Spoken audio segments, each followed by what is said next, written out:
disinformation. My name is Bhanu Neupane, and I work for UNESCO's CI sector and manage ICT and sciences and open access programs. Together with our partner from IPS Academy Citizens Platform, Ricardo Grassi, I will be moderating the panel today. In the previous webinar, we had invited eminent experts to discuss how they have observed false information about climate change in their different fields and its negative effects in different aspects of our lives. Our experts have also shared some insights on the causes of this false information and how they think it can be addressed. One of the prominent issues that emerged from that discussion, which one of the audience had asked us, how the growing mistrust in science and the skepticism, or for that matter, extreme view of climate change is growing amongst both who produce and those who consume science of climate change. In this webinar and in the next one, we will be discussing this very issue. We will be examining some potential solution to the problem of false information about climate change using the framework of demand and supply side solutions. Today's webinar will primarily focus on demand side solution, which will work on the users of disinformation to help them be more careful and critical of the information that they use and weed out false information. So Friday's webinar will focus on the supply side solution, which work on the producer of information. Today, we are essentially like addressing information that how it is consumed by people.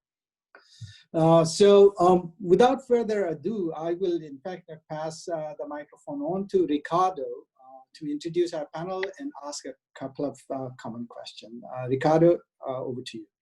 Thank you. Thank you very much, Bhanu. So I'm Ricardo Grassi. I'm the president of IPS Academy, which is partnering with UNESCO in the organization of these webinars and further on. And I'm the Director General of the Citizens Platform on Climate Change and a Sustainable World, which will be presented in the webinar coming next Monday, 22. So our panel today, this is the second webinar, is comprised of a science communicator, representatives from organizations taking action against false information in the field of climate change, and climate activists. These experts know what needs to be done to be vigilant when using information on climate change and how to channel science, how to communicate science. But before we begin the discussion, I would like to invite our audience members, which are quite a few today, I mean, numerous, to post any question you have in the question and answer section as the discussion goes on. Please indicate to whom you would like to pose your question, and so our team will be monitoring the chat, and at the end of the panel discussion there will be a question and answer session where we will ask the panelists to respond to a selection of what you would like to know. So to begin, I invite our panelists to share some strategies that can be utilized to combat disinformation from the demand side. How can ordinary citizens be better informed and empowered in the fight against climate change disinformation? What are the key messages that the general public needs to understand about climate change? To you, panelists, each one is invited to provide the response in 8 minutes or under, please. We want to remain in the allocated time. So, to start with, I have the pleasure to invite Dr. Asher Means to start speaking.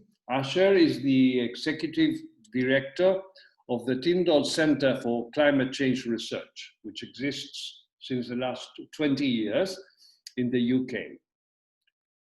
He's a professional science communicator, so that's his subject and his expertise. And he's specializing in engaging audiences outside of academia with environmental research, including policymakers, public, media, and business. His university career has spanned the world-class institutes such as the Center for Population Biology at the Imperial College, has that name, Imperial College, and the Environmental Change Institute at Oxford University.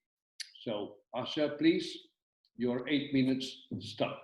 Thank you very much, Ricardo, and thank you to the Citizens Platform and to UNESCO for the invitation. And hello to the viewers and listeners out there. So on strategies to combat misinformation about climate change, I mean, first of all, before we beat each other up, I think we should really note that the communication of climate change has been vastly successful. You know, look, we're all here talking about climate change. There's climate change news and information all around the world. And 20 years ago, when I started out in this field, that wasn't the case. So in Europe, for example, I'm a data-driven person, so I can only ever give evidence. Yeah, we're in the 80% of people concerned about climate change, actually worried about climate change, and worry is actually the word used when they're interviewed. And even just recently, in April, in the UK, you know, the height of pandemic lockdown, 66% of people in the UK still thought that climate change was of equal concern as COVID. So quite clearly we have done, or we being sort of a collective of people randomly involved in climate change communication without any central coordinating hub or anything like that, have been, you know, vastly successful. There's the Paris Agreement of 2015, there's climate change acts around various countries. I can see the rise of renewable electricity in the annual assessment of the global carbon budget, which is one of the things we do, how much CO2 has gone into the atmosphere. Nothing I've just said was true 20 years ago, and you know, so the change is significant. And what are the biggest risks of disinformation? I think it's, for me, working within scientific institutions. Ricardo just did a very nice job of sort of listing the organizations I've worked for.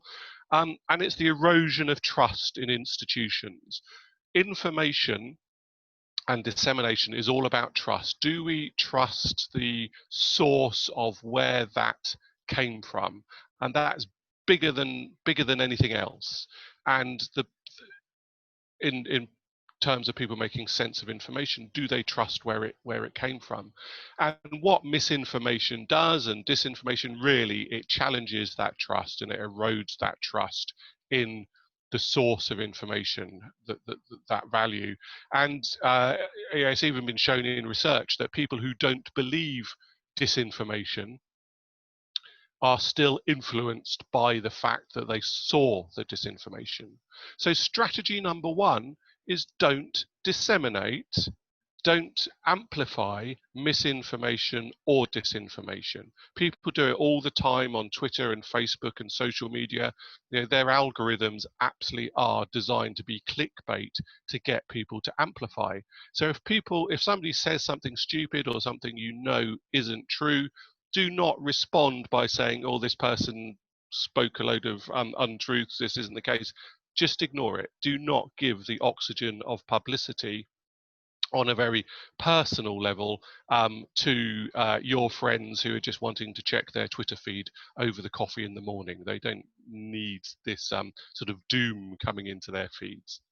And my next set of strategies will really be taking responsibility for how you are heard, and not amplifying misinformation and disinformation comes into that.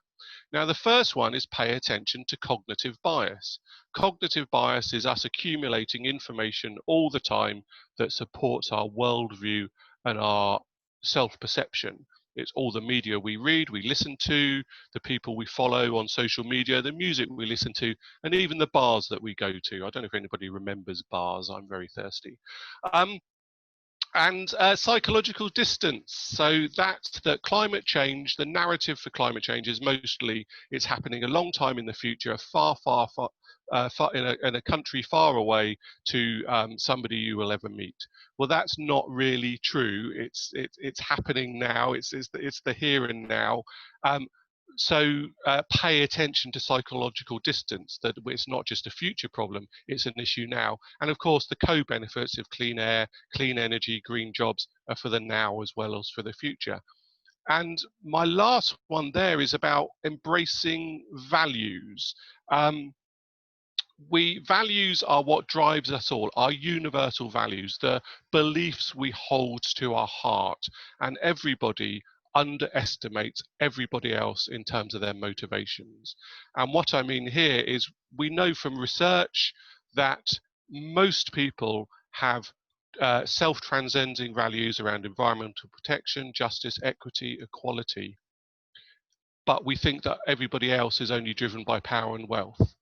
Yeah, and in fact, by tying to the values that people are aware of, that people do hold to their hearts, which is effectively environmental values, we do a much better job than appealing with our messages and our information to around sort of power and wealth and competition. And there's quite a lot to that, but just think of people's values when we're engaging with them. And you can check that out. It's a guy called Shalom Schwartz. These universal values have been tested in 90-something countries now, and they hold true in all of the countries where it's tested. So these self-transcending values are universal. Don't underestimate your audience. And I think maybe I'll finish there. That was four things to be thinking about in terms of our strategies.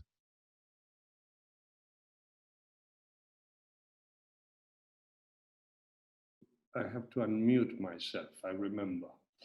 Well, thank you very much for this first intervention, Asha, which is very clear and with a kind of roadmap, no? I mean, good advice. I remember, and just to comment a couple of things, no?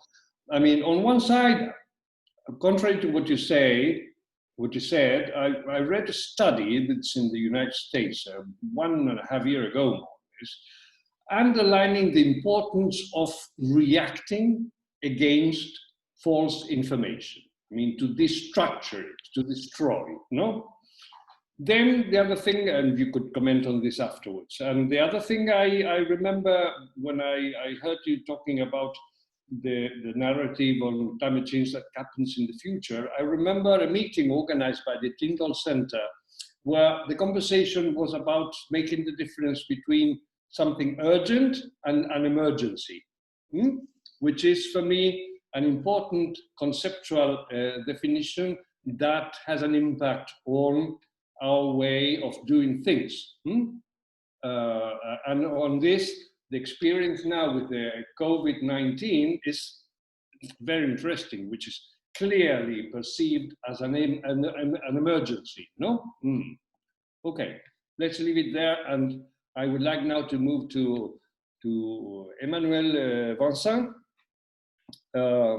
He's the president of an important science feedback association, that is helping platforms like Facebook, Google, YouTube, and media, which act as gatekeepers of online information to promote credible sources of information, which is a fundamental thing. I mean, we can curb this information through reliable and accurate sources.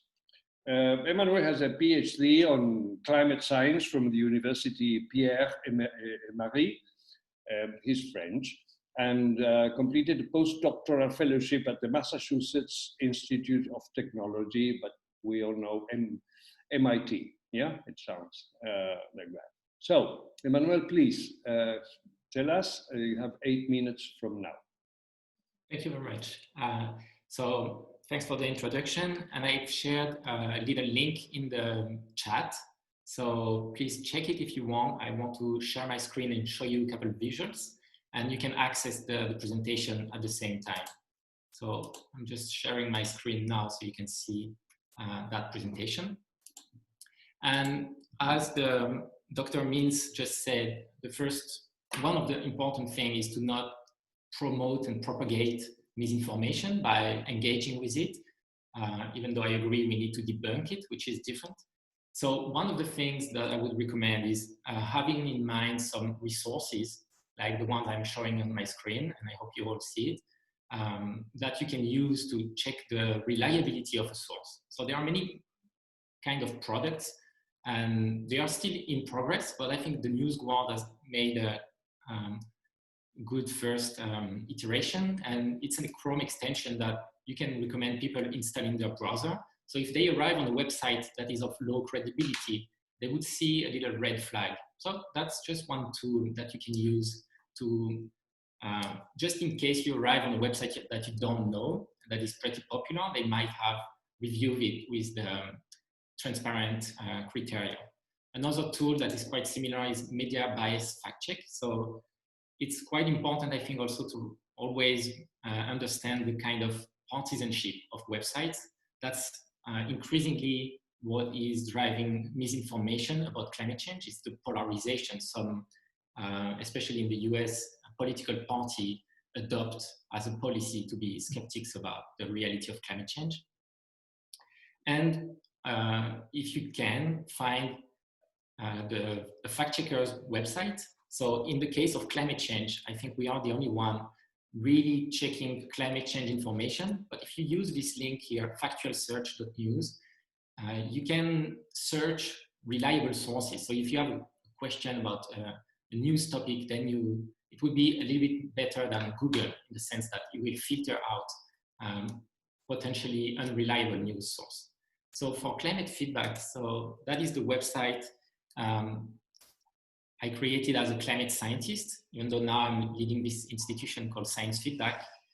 And the concept was to offer the possibility for scientists to review the credibility of content and help the public, journalists, but also platforms to take this credibility of information into account. And I won't dive into the details of how to check a scientist expert, that a scientist is an expert, but I leave the methodology we are using here to check the publications and the quality of the publication of that person. And so you can, whenever you have a topic that is viral on climate change, I would invite you to check the website, Climate Feedback, and we have reviews of articles that are very viral, popular, or claims, and also insights where we explain more in depth about a given topic.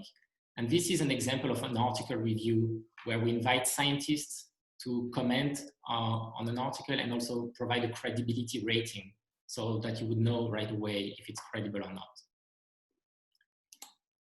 Now I've listed also a couple resources, either from the Climate Feedback website, like this first one, which is an in-depth investigation about tree planting as a climate solution. Is it actually useful to plant trees? If you read the media, you might find that some news outlets say it's a fantastic solution, some say it's worse than doing nothing. So we always try to have scientists weigh in, and I think it's useful to be clear on these kind of topics. And also to not yourself have weak arguments. So I think that's also very important, to not put in on the balance some weak arguments. Like another example is this Planet of the Humans movie from Michael Moore. And even though it comes from someone who is more on the environmentalist side, it's also full of inaccuracies, and I invite you to check the review because it's misinformation that comes from a place where we would not expect it coming from. And finally, the last resource I would recommend publicizing is this Drawdown project that is listing the solutions to climate change, and it can be sometimes counterintuitive. So for instance, you can go to their website and see a quantification of how useful it is to do different things. So for instance, they list like installing wind turbines and basically changing energy systems, reducing food waste as the most efficient ways to tackle climate change. But there is also, for instance, health and education, like promoting education in countries where otherwise women, for instance, would not have a job and could have more children that they would choose to have. So that's surprisingly one of the best climate solutions. It's to educate women around the world. And if I still have a little bit of time, I just want to mention now the fact that fact checkers also have a partnership with Facebook, some of them, and we have a partnership with them, so that when we review an article and determine that it's false information, then we can go on Facebook and mark the posts so that people would be notified and the virality of these pieces of information is decreased on the Facebook platform. So you can see an example here about an article on vaccines, but if you click, you have an example on climate change. And I'm just showing it here on my screen. So for instance, here was a video from PragerU. So it sounds like a university, but it's actually not. And we have reviewed this content. So Facebook shows that this is false information and people can see why it's false based on the fact check before seeing the video and deciding to share it. Okay, so that's it for now. And yeah, I'd be happy to answer questions if you have any. Oh, we cannot hear you, Ricardo. I see you're speaking. But sometimes it's an advantage not to hear me. But so no, in 1 minute, because you have 1 minute more, could you just briefly tell us about the impact of your initiative? I mean, in terms of users and feedback. Yeah, so a lot of the feedback we receive from readers, because they are the ones, on Facebook at least, they are the ones who have seen misinformation. So very often they are not happy to be corrected.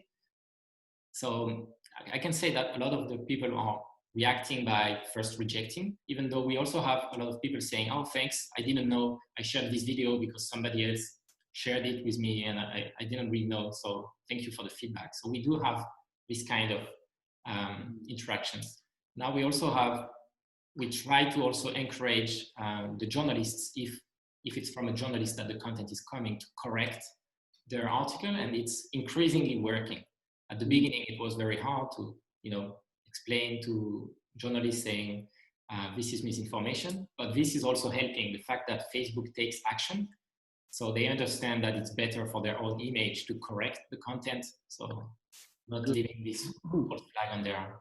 Good. Thank you very much, Emmanuel. It's very interesting and very needed, very much needed. And then this combination that you have considered, which coincides with the motto of this initiative, and which is the motto of Citizens Platform, which is beyond confusion, which means clarifying things, moving away the misinformation, fake news, etc., and inspiring action, which is showing what is being done, what could be done, I mean, examples, and stories. Thank you. You will talk more later, some questions. Now, I would like to move to Mr. Najib Bashiri, who is with us from Morocco, his native country. And there, he is a founder of one of the first Moroccan associations for the environment. Human and Environment, that's a name, which aims to convince local authorities to develop policies against climate change. Mr. Bashiri has also engaged in environmental education, conducting courses about climate change and its effects on wetlands with the World Wide Foundation, and working with vulnerable communities, such as women in rural areas. So he has been collecting a lot of experience and know-how, and now I would like that you share some of that with us and our audience today.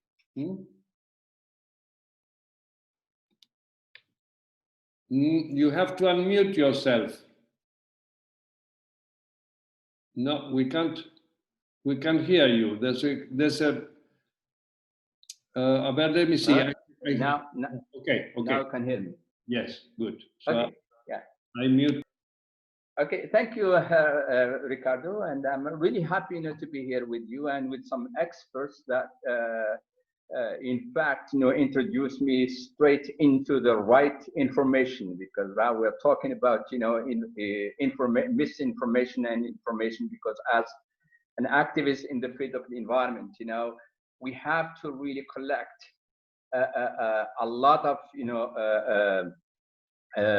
information to at least, convince our, environment communities and our political decision makers. And, Mince, has been really right, because, when we get misinformation and we try really to analyze it and respond to it, then we are just reinforce it. We are just, give it more, power. And the best way is to neglect it, totally.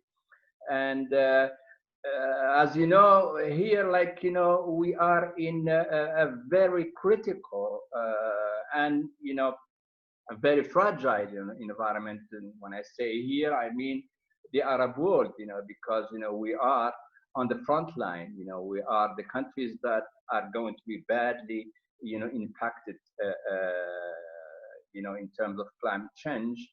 And what is paradoxical, sometimes, we are also responsible, some of the Arab countries are responsible for this situation we are in.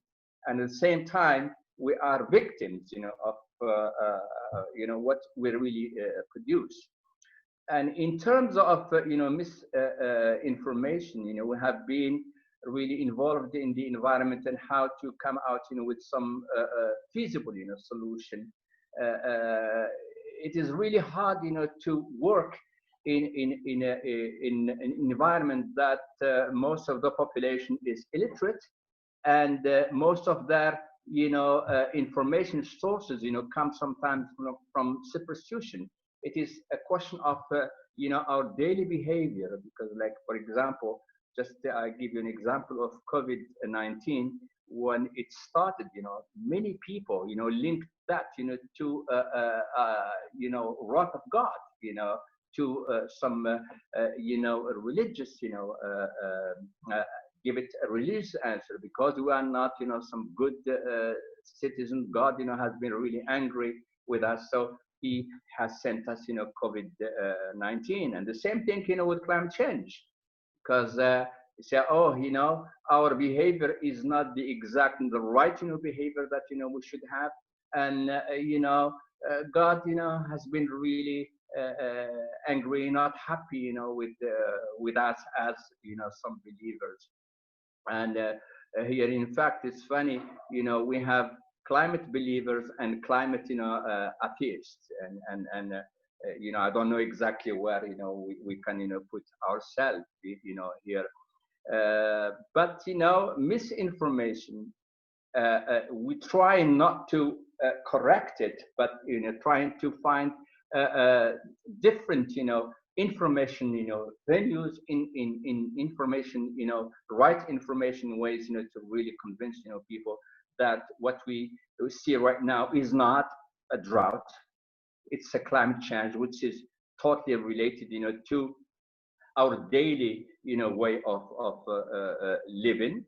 And we always try, to come near the communities that, have been really badly impacted, by the climate change, and try to just, tell them to tell us exactly how they behaved, like, 20 years ago. And compare, the climate they had, 20 years ago with the climate, they are having now. And then that, can really sometimes, help to at least have an idea that there is a change in our climate. There is a change in our climate. Trying to tell them, to give us, some trees, plants, animals that they saw 20 years ago, and if they are still here, some of them say, oh no, yes, we in the past, we used to see this, we used to see, this plant, this bird, this animal, but now they don't exist. And we try to tell them exactly why, what is the reason. And this is the only way, just, to make them face, the reality of climate change. Because, sometimes when we approach them, with some scientific evidence, and as they are illiterate, and, scientific evidence sometimes rely too much on details, and the more details we give them, the more, widely open the door is, to doubt. And so when they doubt, that is very problematic. We try to avoid, doubt, and especially when we give, some information. As we say, the devil, is in the details. So it's like, and science is a lot of details, and details, sometimes, can be used as a weapon against, evidence, against evidence. So, this misinformation. So as Mint said, if we give it more importance, we try to really analyze it. It's like, giving oxygen, to it, and really expand it. What you really need right now, we need a climate, vaccination. We need a climate, vaccination that may, really help us not stop, the impact of climate change, but at least, to reduce, the impact.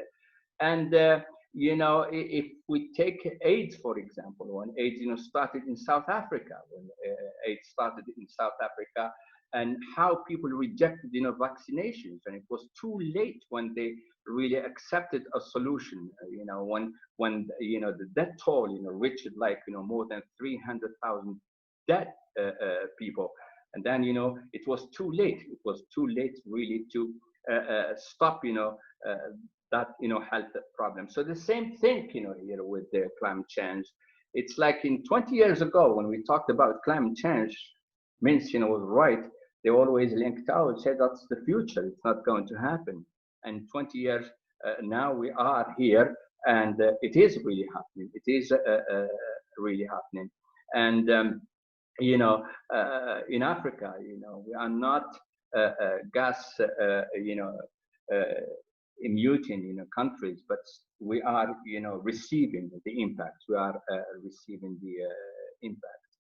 And to correct, as I said before, to correct, this superstition, views and approaches. Sometimes we rely on some religious script, and just, show them that, the climate change is not something new. It's an old, natural, process. But the only difference between climate change of today and climate change, 6,000 years ago, is different, because it's accelerating, and the humans are behind, this speed, which is really going up and up and up. And we have to find a mechanism and a tool to really reduce, the speed. The speed is there. The speed is there. So, like, for example, here where I live, if you go back to what really happened 12,000 years ago, I think we had to walk to the beach, like most, about more than 10 kilometers to get to the beach. And then 6,000 years, from there, there was a sea level, and the beach, was really like, near the mountain, the mountain. And now, again, 3,000 years ago, the beach is where it was, before. So they have to know this, because our really behavior, accelerate our way of living, has given more, oxygen, to the climate change, to really speed up and get to us very quickly. And superstition, we have, like in the Quran, for example. In the Quran, sometimes, people do not see what is there, but just, misinterpret, some verses and say, oh, it's our behavior. No. Like, Noah, deludes, so it is, part of the climate change, when the sea level, rised and God, asked the prophet to collect, like couple from different, the biodiversity, systems to protect, our, planet, and that was, an example of really climate change that happened during Noah at the time. So sometimes we can use really religious approaches to really convince people that this has nothing to do with our daily behavior, and whether we are going to anger God or whether we're going to satisfy him. But this is nature. This is nature, and nature is totally dependent on our behavior, And the vulnerable, we work a lot, with the vulnerable, communities, and especially, with women in the rural areas. Yes. I will need to ask you you will have time to tell us more a little bit later, because otherwise it becomes complicated. No, excuse me. Okay. Very much shukran. Yes. You're welcome. Yeah. Yes. And before giving back the floor to my dear friend Bhanu, I just wanted to mention a couple of things that I consider very important of what you have said. One is the fact that an enormous part of the world is a victim of the climate change, which is produced or determined mainly by other part of the world.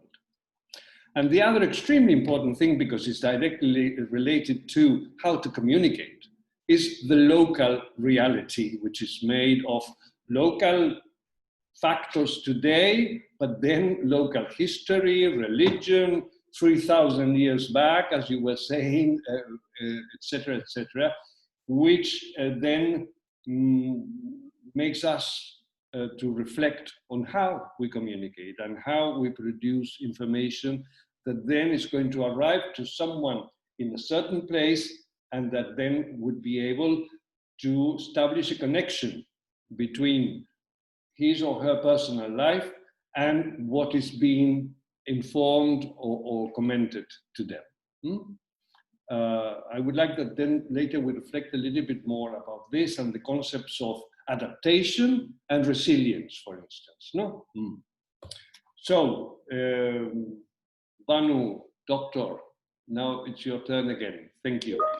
Well, thank you so much. In fact, thank you so much, Ricardo, for giving me this this opportunity to welcome Vanessa Nakate, who she's with us. She's a youth climate change activist from Uganda.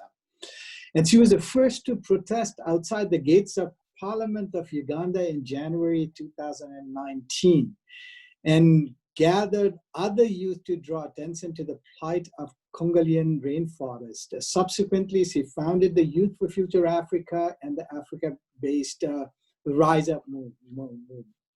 So, Vanessa, you've got about 8 minutes to make your pitch, and I'll come back to you for more questions. Well, thank you so much. I'm so happy to be here. I'm a climate activist from Uganda, and I've been doing activism for over a year now. And as a climate activist, it's very important for people to receive the right information when it comes to climate change, to receive the right facts when it comes to climate change. And I'll share some of the ways that we can ensure that people get the right information about the climate crisis. One of the first. You muted yourself. Thank you. Sorry. One of the first ways is education. I come from a country whereby very few people understand what climate change really means. So they will not even know if the information that they are reading is true or not.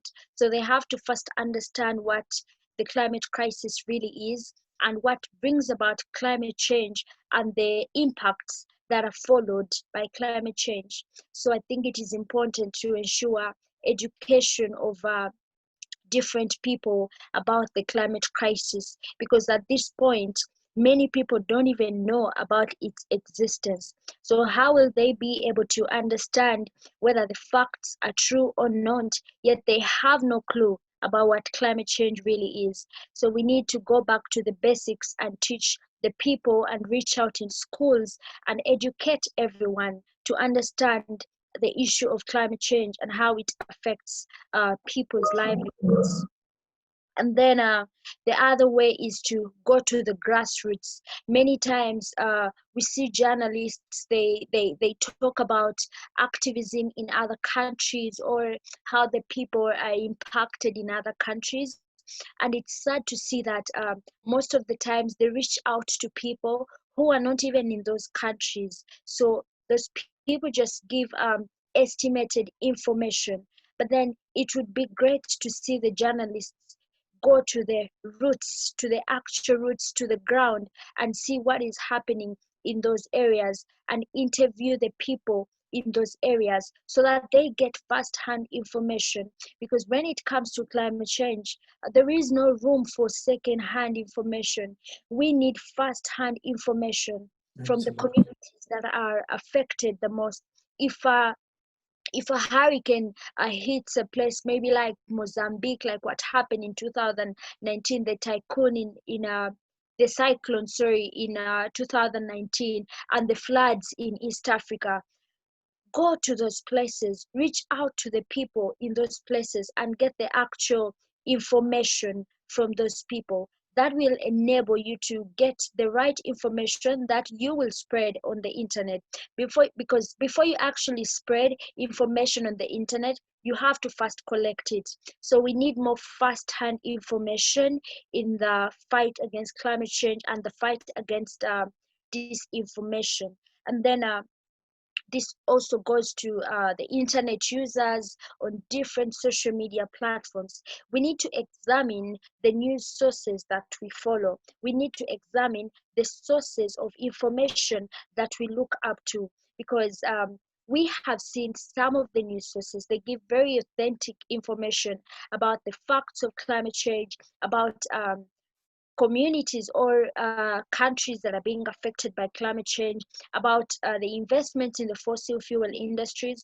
So we need to ensure that the news sources that we are following are actually giving the right information, because by the time you share information, you've got it from a source. So now is the time to scrutinize the sources of information of climate change, because we can only share it if it's from the right source. So you have to examine and check the sources and see that every source where you get information is authentic enough. And then the other thing, we would love to see more projects of reporting about the communities that are affected the most. I had already talked about this, but let me bring it back again, because it is one thing to interview the activists, because most of them, yeah, they will talk about what they have seen in the news or what they have heard in the news, but then they have not been affected directly. So going to the ground and interviewing those very people who have been hit by the floods, who have been hit by the droughts, who have been hit by the cyclones, will help get first-hand information about how people are affected. Many times, the information ends on people saying that maybe 10,000 people were displaced or 100 people were killed, but they never get to understand what follows after that disaster. How are those people's lives affected after the disaster? Do they have food to eat? Can the children still go back to school? I think it is very important not to just look at the primary effects of climate change, but also look at the secondary effects that follow after the primary effects. But we can only get these secondary effects by going to the roots of those communities, to those people that are affected the most, and bringing their stories to the table. And then the other thing is, when you notice and realize that the information that has been put on the internet is wrong, then don't engage in it. Because when you engage in it, the people who follow you are going to see that. The people who follow the ones who follow you, they are going to see that. Because the moment you share it, that means you're sharing it to literally a larger group of people. You may have like 1,000 followers, but if like 50 people retweet what you have engaged with, that means it's going to reach out to like 500,000 people. So do not engage information when you know that it's true. If it is possible, actually block that information, or even report the account that is spreading wrong information, because we cannot risk having wrong information in the fight against the greatest threat facing humanity right now. And then the last thing I would say is spread the right information, because many times we just stop at reading what has been given, what has been talked about, what the scientists are saying, but then we should normalize actually sharing that right information to our people, to our friends, and to our platforms, because when we share that right information, that means that we are helping more people have access to the correct information about the climate crisis. We need to share the correct and the right information from authentic sources as much as possible. Because if we embed the internet and how should I say, if we fill the internet with the right information, one way or another, we shall absorb the wrong information. Thank you so much. Thank you so much, Vanessa. That was very powerful and also quite punchy. And from your intervention, I in fact begin to understand if the climate is changing at a global scale, maybe its impact and the concerns are essentially felt at a very local scale. So I think maybe the beauty of a conversation like this should be to come up with something that will somehow bring this global concern and kind of merge it or sync it with the local concern. So maybe we need to have a localized, so global as well as local, localized view on information exchange or information transaction, to put it in context. So what I will do now is I will ask a few specific questions, and then this one what I will do is I will still request our audience members to send our panelist questions together with please use our Q&A function to do it. But please, try to be extremely brief in case, you want. And even if you do not, respond or, take up your question immediately, we will make sure that, questions are somehow reflected in the ongoing series of webinars. So your question will somehow, tailor the session that we will organize on Friday, or, the concluding session on 22nd of June. So maybe this time, I would like to reverse the order and give youth a chance to respond to a very specific, question. Given the fact that, youth today are gatekeepers of climate change information or false information, what do you think needs to be done to better inform youth to be the gatekeepers of false information? What can be done, given the fact that you are the group of people who are most savvy in terms of social media? You are, in fact, like you are the people. You meaning like youth people in general. You're the one who are kind of tweeting or sharing information on Facebook and other type of social media all the time. So what type of responsibility do you think the youth today has to deal with, to act as a gatekeeper in stopping spread of false information? So if you have got any insight maybe you can say that, and if you have got some example, that would be extremely useful. Vanessa, the floor is yours. Well, thank you for that question.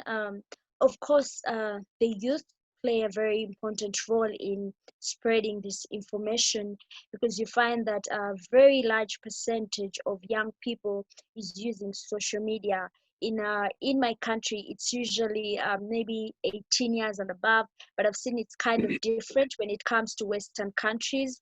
You find that a 12-year-old is also on social media. Maybe the parents are helping out and managing their account. So the youth need to ensure that the information that they share on their social media is authentic. But then the youth need to first understand the kind of, I should say, the kind of niche that they are working on, if I'm to bring it in that way, because you find that not every youth is a climate activist. Not every youth is doing climate activism. You find that some are doing just human rights activism specifically. Someone else is doing preventing gun violence activism. So the youth need to engage with the right sources that give the right information in regards to the kind of activism that they are working on. For example, if I'm a climate activist, then I should follow authentic sources of the scientists on social media, authentic news sources that give the right climate information on social media. I would give an example. Guardian, the Guardian is one of them, and I really appreciate how much they talk about everything about the climate crisis, talking about the investments in the fossil fuel industry. So I would recommend any youth activist to follow the Guardian and follow up every information that they always put, because at the end of the day, it is authentic information. So you look at the activism that you are working on, the problem that you're trying to solve, and then surround yourself with a circle of people that are giving the right information in regards to your activism. If it is climate activism, get yourself following scientists, get yourself following youth leaders in the climate movement and learn from them. Get yourself following news sources that are giving climate information, like on a daily or on a weekly basis. If you are a gun violence activist, get yourself involved in people who are fighting against gun violence as a specific kind of problem. So that is one of the ways to ensure that the right information goes out there. You have to first surround yourself with the people who are working towards the same goal that you're trying to achieve, so that you can get the information that they are giving out, that you can share their information, that they can also get information from you which is right, and also share it, so that we can ensure continuous spread of the right information regardless of the activism that you're carrying out. Thank you so much, Vanessa. That was very nice. And because of young activists and young people like yourself, UNESCO had just launched a dedicated youth-centered program, which is aptly titled as You Can. I hope you and your network will consider to become a part of it if you are not already. And we also have another network of universities and campuses called Smart Campus Cloud Network, which helps university students to somehow get involved in climate activism, and also make them SDG ready, we call them. So I hope that if you or any other audience members like to have more information on this one, please write to us and we will provide you with this thing. Now I turn to Dr. Mintz. I hope he's there. I see that his video is switched up. He's there. So just a very straight question, Dr. Mintz. Effective climate action is a multi-stakeholder process. It requires many stakeholders to become a part and parcel of the movement. If this is true, who do you think should receive the first climate information? Should it be the general public receiving climate change information, or it's the policymakers? policymakers? And to what extent, the information that policymakers or public receive are reliable? And how do you ensure that? I think that's a very good question. For me, possibly, it's got to do with resources in some ways, because the audiences for climate change information are absolutely vast. Can't possibly keep up with it, and that's why initiatives like the Citizens Platform, the other people speaking today, people in the audience, all of which are engaged with and communicating or talking about climate change in some way, is so important, is to have these partnerships that we can reach and engage with as many audiences as possible, and also for those audiences to engage with us. Information communication is a two-way flow of information. It's not just sender receiver dissemination from the scientist or the institution out to the public or the policymaker. It's a dialogue between, and that's how you do effective communication. Clearly, a lot of communication is one way and has to be one way, but really we're seeking dialogue as the best way to engage. But I think I think it would just have to be both, really, because both audiences, public and policy, have different information requirements in terms of perhaps the technical level of information. The information will be tailored to whether it supports perhaps policymaker policies or goes against policymaker policies. But in some ways, although the technical level might be different, the actual information itself is probably the same. So in some ways, it's the way we tell the story, disseminate the information, is different, but the story will be roughly the same. And of course, as we've heard from the other speakers, actually, in particular Vanessa and Najib, about different approaches to different audiences, where depending where they are in the world, local context to stories, local voices talking about what's happening in their location, what they see is happening, or what they think's going to happen. And I think that's the same whether you're public or policy. Whether going back to that trust, you trust the voices that you know and you trust, which is coming right back to the misinformation. So I do think target both different information but the same information, but again definitely pay attention to psychological distance, values, and cognitive bias. Thank you so much. I think your last sentence essentially summarizes it very, very, very nicely, and I think that is also will be a take-home message for everyone who's attending this webinar. What I will do now is I will ask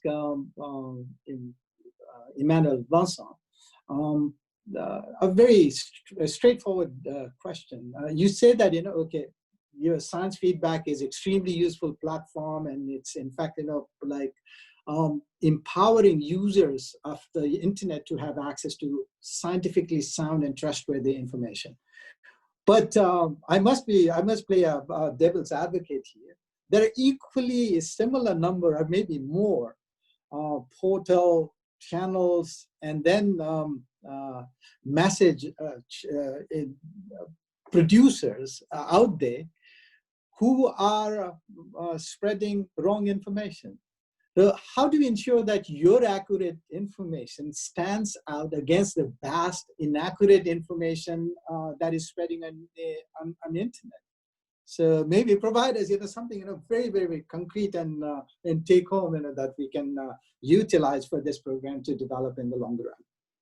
So in our case, we need to rely on partnerships. That's really what we have to do because we are a small organization. So we need to gain the trust of organizations that have more kind of power to disseminate information. So for instance, I illustrated this with the partnership we have with Facebook.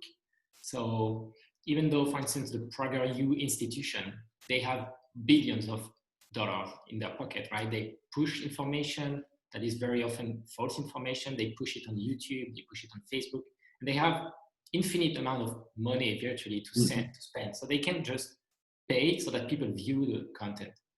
And I mean, it's very hard to imagine competing against that kind of money. So we adopted a different strategy. In this case, for instance, partnering with Facebook allows us to still show the fact check on top of the video. So the more they pay to have the video viewed, the more we actually get views on our website. So that's one kind of strategy. And we are also trying to work with other platforms like YouTube.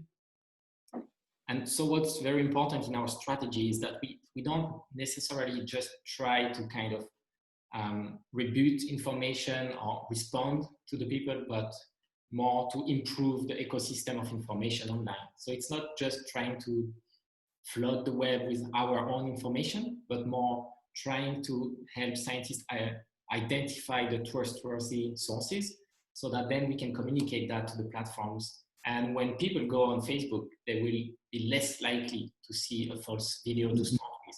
When they go on Google, they will search for some information and the most trustworthy sources are at the top. So that's really the kind of strategy that we think is the most efficient. And with a small budget, otherwise you will need to spend a lot of money to become very good at search engine optimization, these kind of things. So yeah, so far that's our strategy. Perfect. Thank you so much. That's really interesting. So now I turn to Mr. Bashiri.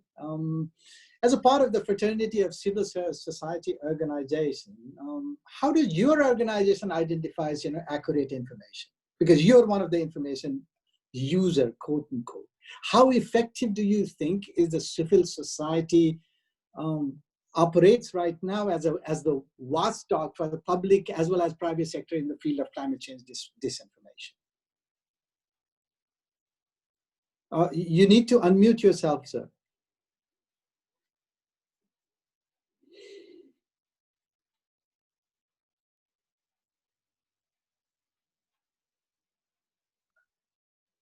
Oh. Okay. I would like to thank Vanessa that has in fact talked about human rights organizations, and I remember in Morocco freedom of speech was kind of a threat sometimes to policymakers here, and in the beginning the organization never talked about many topics that in fact are now considered as human being right. Like for example, water. In the past, it was not. Most of the organization did not, put water as a human right in their agenda. Migration also, it was totally absent. But with the contact with these organizations, we have come to at least an agreement, a consensus, where the human rights organization could also talk about climate change, talk about water, talk about because they have their audience and they are present everywhere. And now, like locally, we have our organizations of human rights talking about climate change. This is very important. Like we have to collaborate.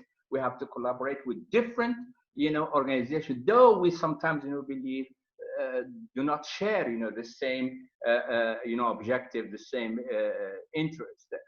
We are very lucky our association, our organization, because we are linked to different sources of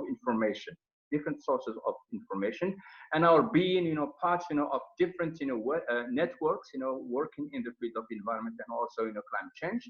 So we get, our information from that, and then we distribute it. We try, to use information, to convince, at least locally, the communities, And right now, for example, we're working on local, project, where, most of the development agendas in Morocco, they do not include, a plan, an approach in climate change. They have to really adopt a new policy in climate change locally, because at national level, sometimes it doesn't work. Like NDCs, for example, it's at the national level. But if we come down to local, with all the policy nationally, national policy, and bring it down, to the local, policy, I think that would be really a good answer, to many climate, problems, And we try also to bridge, the problem also is trust, in climate science. We have to really find a way to bring, the climate, science into the local, authorities, and use it as, of course, a way to adapt. One more important thing, because we haven't talked about education. We haven't talked about education, which is very important. And if we do not look at education as a sustainable education, where climate change is part of it, the curriculum, should also talk about, climate change. So if we take, curriculum here in Morocco, they are talking about climate change. Climate change is totally absent, from any program, educational program.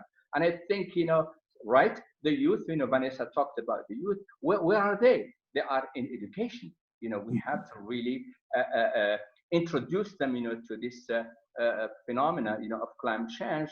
They are our voice, because I'm the only, I think, young person here is Vincent. We're talking to Vincent, but most of us, are older, and we cannot, in climate change right now, we cannot talk to older people about climate change. We talk about the youth that are our guarantee, to really promote, this climate change approach. The youth are very important, and they are our last, hope, and the right and exact solution to climate change. They are the alternatives, but if they have the right information, Thank you. The right information is very important. So thank you so much.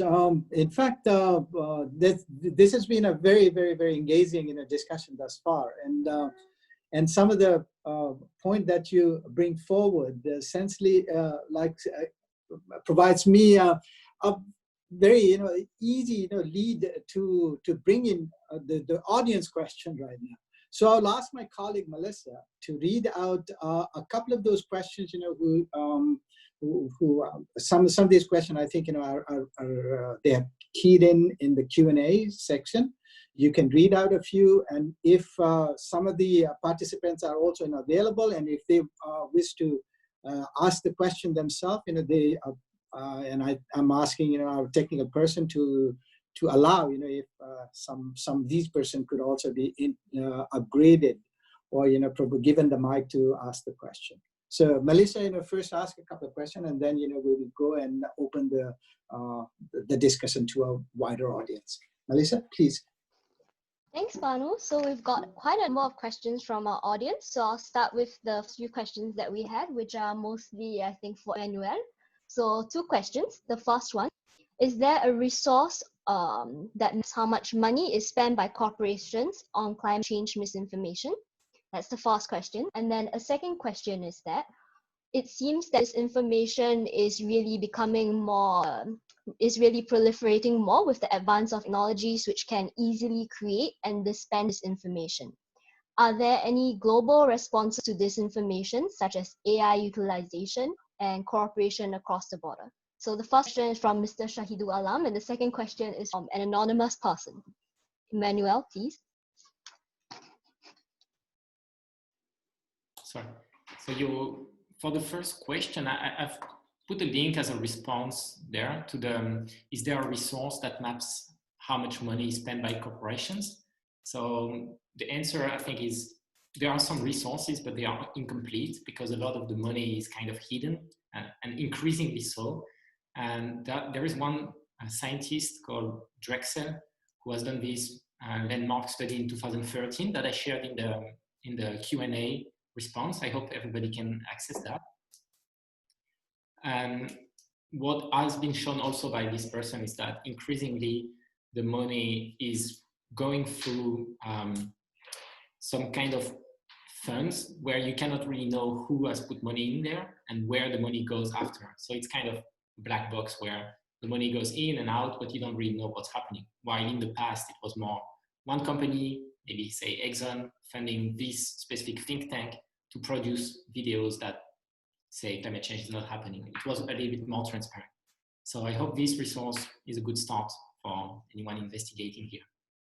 And I've noted other questions, but I'm not sure that's the one you said. I've seen a question from me in the chat about Twitter and whether the fact that Facebook and Twitter are now using these little flags on top of some tweets or some social media posts. And the question is that changing the situation? I think for Twitter especially, it's extremely small, it's very tiny. It's like they are just flagging one or two tweets here and there. So it's kind of symbolic. They just say, they take a stance and say, okay, we are going to put some messages of misinformation. And it's a little bit the same with Facebook, even though it's at a bigger scale, but it's also this approach that when there is one post that is false, then we put some fact check on it. And it's better than nothing. It helps inform people, and it's quite a big scale for Facebook. It's like tens of millions of these kind of notifications have been sent since the beginning of 2020. So it's tens of millions, but there are billions of posts every day, people interacting. So if they really want to change the landscape, I think they need to change the rules, the algorithm, how information is being shown to people. And especially look at the credibility of the sources. So if one Twitter account or one Facebook account has shared misinformation 10 or 20 times in the past, the only way to be efficient would be that these sources are less visible to all the users on the platform. Everything else is not going to change the problem. And so far, they have not done that. So they are doing something, but they are not changing the problem at its root. Thank you. I think there is someone who is asking for the floor from the audience. We will entertain those as well. But if there are other people also who like to take the floor for some to ask a couple of questions, you please kindly raise your hand and we will give you the microphone. So right now I'm asking Melissa to ask another question to our panelists. If I may. There was just Ricardo, Melissa is just about to ask another question, and then you can come back. I'll come back to you. Thank you, Bhanu. So actually, Emmanuel, the question, so you answered another question, which is great. There's an additional question which came later about how the advance of technologies affecting the phenomena of disinformation, because technologies can facilitate the creation and dissemination of disinformation. So this anonymous person would like to know if there are any global responses to disinformation using AI or using cooperation across borders. So please. Yeah, so there are a lot of companies that are trying to use artificial intelligence, that mostly startups, that are trying to use artificial intelligence to fight against misinformation. So far, the ones that are failing is the ones that try to kind of identify misinformation based on the text. Say, identify if something is true or false. That's really too hard for any kind of artificial intelligence so far. But what can be done and by some companies is more looking at the networks when there is a piece of information, say on Facebook, and you can identify that it's being artificially boosted by different groups or different user profiles that are not real person. So one group I think is doing a great job on that. It's called Graphica. So it's a company in the US and they are investigating networks. And so it's not about the information itself. They don't check that, but they check who is spreading it. So Graphica is a great example, I think. Mm. In Europe, there is also a group called EU Against Disinformation. They are doing the same kind of things, trying to see if there is other states behind misinformation. It's not necessarily about climate change. And about technologies that are used to become more efficient in terms of spreading misinformation, I think what the companies do, it's kind of the very targeted marketing. There are companies that have enough money to run a lot of tests, so they can run a post with some words and change a little bit the words, so they can send a lot of tests to millions of people and see what works best. So if they change the wording one way or another, does it change your reaction? Does it change whether you want to vote for this or that person?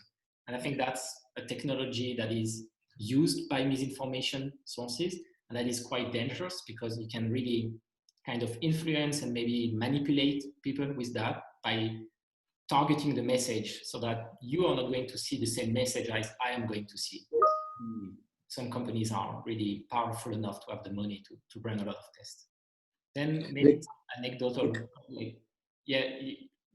No, Ricardo had a point to make, so I'm in fact giving him the floor right now. Oh, thank you. Thank you. No, I wanted to comment something on this question about the global responses to disinformation, which is more or less the same question to which now Emmanuel has been referring regarding artificial intelligence. No? I mean, this global response is growing, I think. I mean, on one side you have institutions like UNESCO, concretely, which one of its main roles in the sector or intersectoral framework that moves forward to give an answer to that. And at the same time, we have from the civil society side, and this is something like the citizens platform that we are launching now, which is global. And but the central point is that we need to come together. No, as I mean, concretely, what Emmanuel is doing, we should engage and see how we empower each other. And same with other similar initiatives. We are already working together with Asher Means and the Tyndall Center. I mean, it's a matter of coordination, mutual empowerment, and to think about how to communicate properly, because this is a major point. I mean, communication is not just something like this. Communication requires a certain rules. And on this, the global, which I understand how it is used in this question, but the local, as Vanessa was underlining once and again, is fundamental. It's fundamental. And it's not easy to develop. It's part of the engagement to be able to develop local information that serves locally and that then at the same time is disseminated globally. It's not easy because it's costly, you see, and what happens, as Emmanuel was referring to, how much money are the corporations putting, this was Shahidul Alam's question, to develop this misinformation and disinformation and fake news.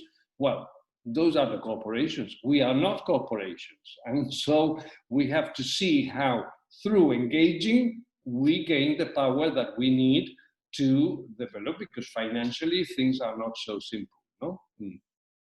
This is what I wanted to say. Just one thing, little thing, no, because I saw one of the comments there that there was only one woman in this webinar today, no? Which is a good observation. We had planned for exactly the same number of women and men, but then there were some inconveniences because of the time shift and this and that, and some of the female participants finally could not make it. In fact, I would like to add, one more sentence on that one.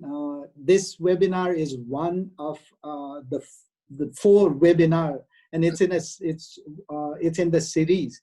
And in the last webinar, there were more women than men. So, if we actually take the number, it essentially balances out, because UNESCO is extremely concerned about, making it gender as well as, regional balance. So there are people from different parts of the world also, and not only people or persons belonging to different gender. So again, I go back to Melissa, if she has got another question to ask, or, if our Davide can give the floor to someone, who's asking for the floor. Okay, so I have asked one of our audience members if they're willing to raise their questions, but as she's not responding, I'll read her question out for, I think she directed it to Mr. Bachari, but I believe that Vanessa could possibly all answer this question. So the question is, some of the solutions to climate change and a lot of the issues related to climate change are very complex. And for example, solutions to climate change can have a positive impact in some areas, but the negative impact in other spheres. So for example, in the production of materials used to produce windmills is not taken into account when we when we account for the environmental impact. So all this sort of information is very complicated. How can we reliable sources of information while still making sure that the complexity is addressed, that ordinary people can still understand this information? So Mr. Bachari and possibly Vanessa, please. Again, you have to unmute yourself first. The question was not really clear. I couldn't hear you exactly. Apologies. So the question from Julia is that a lot of information about climate change is very complicated. How can we promote reliable source of information and that are very complex, making sure that the people that we want to reach out to can understand this complex information? Okay. Anyway, of course, we are a filter. We cannot really give, our community crude, information. We have to filter it and bring it down, to that. There is always a consensus, bring it down, to their level of understanding. Because if we try to really, give them crude information, scientific information, and we know that, they are illiterate, they cannot really understand that. So we have, to come out, with a simple way to really help them, understand, this climate change, phenomena. And of course, when you talk to a layman, we are not going to use the same, information that, a scientist, have got. We have to really reduce it and adapt it, to their, climate environment. We cannot, talk about the impact of nuclear here in Morocco, and we don't have any nuclear, plant. So we have to talk about, what they know, they experience, things that they are really directly in contact with, and that the information should really at least understand, the ground where you are working. If you don't understand your ground, if you don't understand your environment, and you don't understand how people will respond to the information you are giving them, that's just a waste of time. We have to adapt, our information to the level of the community, and to their daily life. We cannot talk about, something which is very fictitious, and that can be totally, the opposite of what we are really aiming at. We want our information to be used and not rejected. And the only way to use, our information is to really adapt it to the local thinking, because the local thinking, is totally different from the national thinking. It's not the scientific, thinking. The local thinking sometimes is very limited, and we have to play on that. We have to know exactly how limited, our community is. We cannot go beyond the limit to give them an information that, may mislead them and deceive them. Misinformation, we don't want to play the role of misinformation. We are here about information, good information. We don't want to deceive, our population with information that is too complicated. Thank you so much. Will Vanessa give her perspective on this question, because it is quite interesting.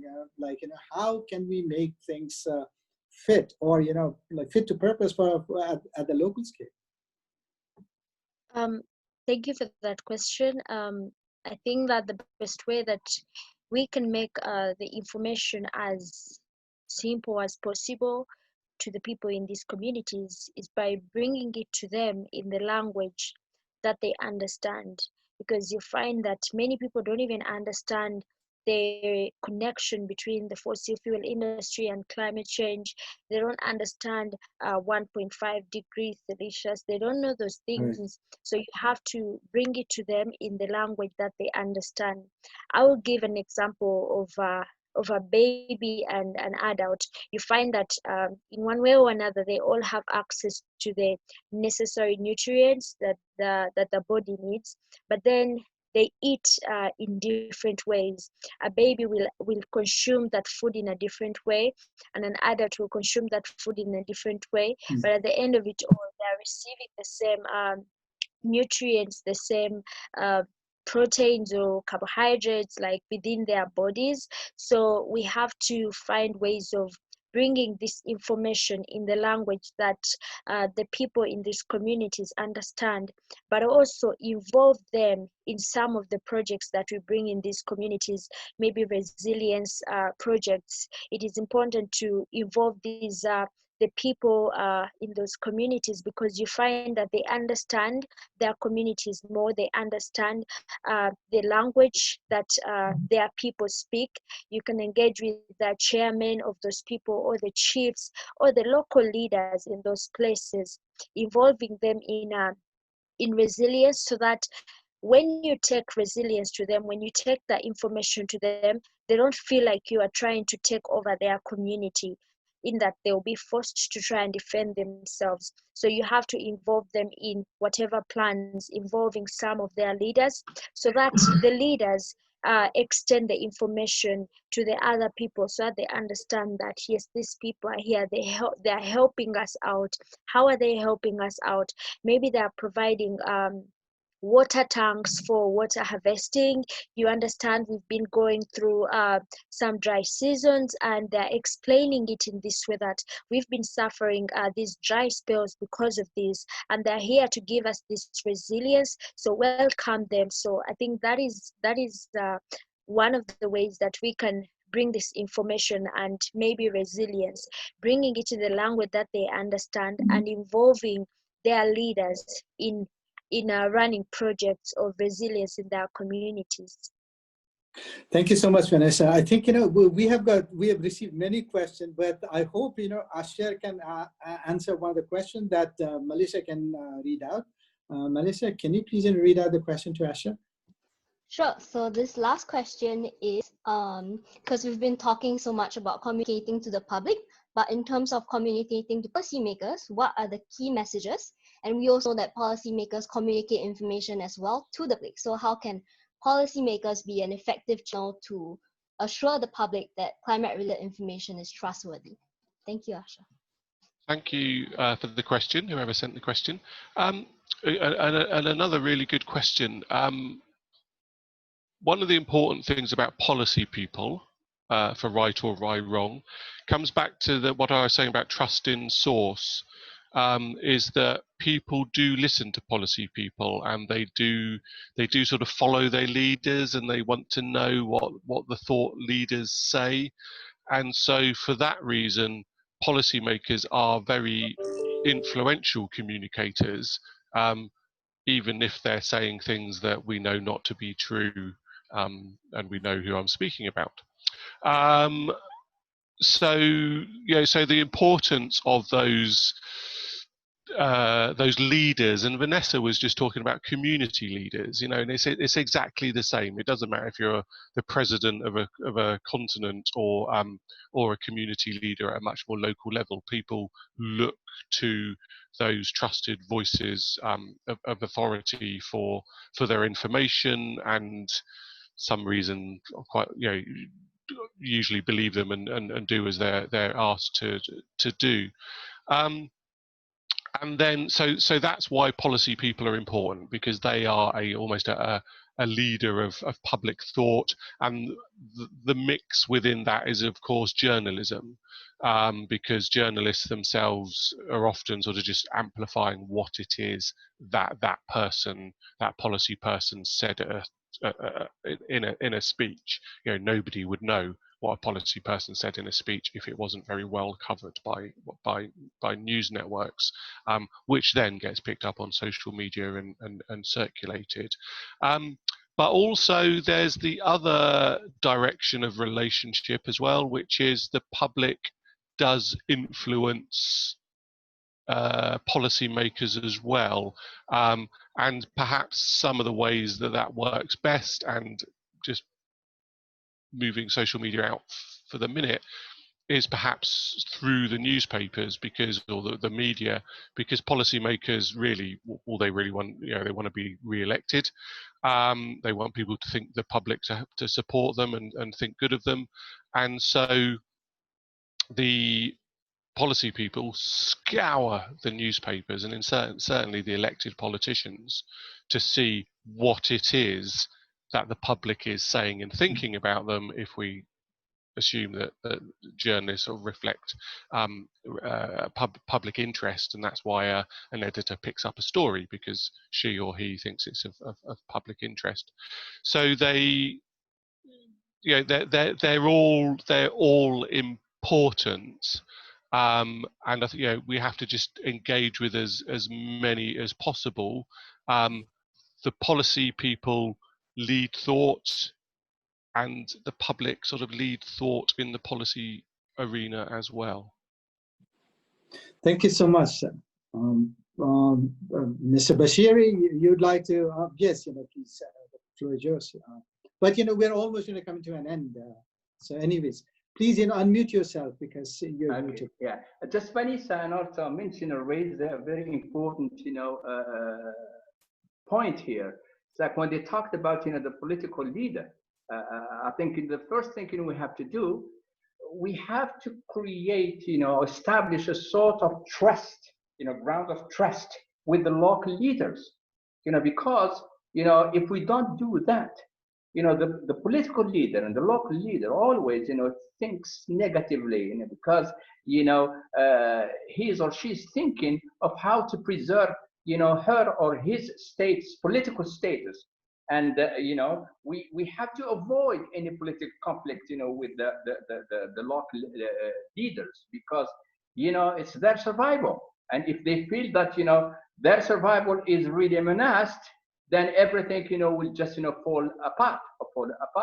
And we have to really create this atmosphere of trust between us as activists and the local leaders. That's the only way to really, come to our objective. I remember when I started the project in a rural, community, one of the most people that resisted to the project was, the political leader there, because he thought that, my project would really, impact him badly, and then, in the running elections, he would not be elected. But at the end, he understood that, we had nothing to do, with politics. We are here to really help the community. So if the political leader, is really satisfied with what you are doing, I think he's a plus. He or she can also become a vehicle to transmit, our information, our message on climate change. Thank you so much. Thank you so much. That is, in fact, it's so engaging. This discussion is so engaging that I wish we had more time to discuss about it. But as I started,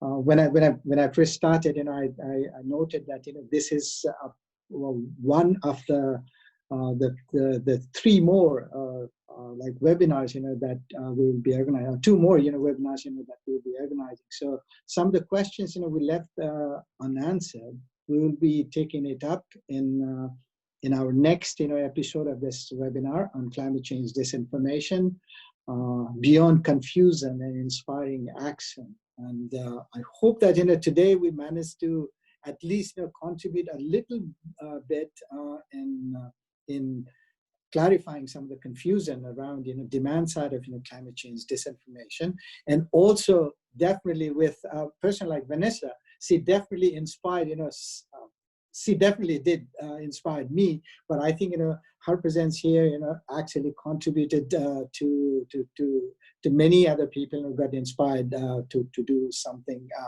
positively to fight against climate change disinformation. I would like to thank all the panelists today, and I would also like to thank my wonderful co-host and co-moderator Ricardo. If you have got any like final things to speak about, please do. But after that, we'll wind up for the day, and we'll meet again on 19th of June at 2 p.m. again. So Ricardo, please, your last word, and then. Thank you, Bhanu. So you're so kind, really. I want to thank each one. For me, this has been wonderful.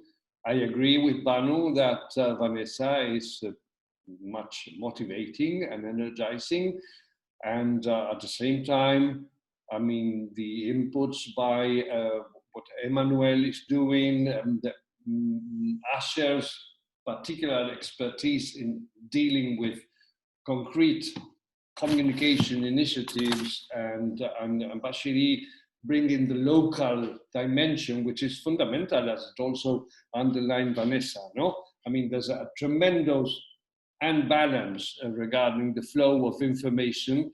We get a lot of global information coming from one part of the world, and we don't get enough from the other part of the world, from where I also come, I mean, which is Latin America. And this has been an issue that goes on and on. And this imbalance is a major problem that we need to consider. I mean, we have access to some media which is doing the good things, I mean, mainstream media, but few of us have access to that. Very few read or receive in the web The Guardian, New York Times, Washington Post. I mean, we were talking with Asher about this.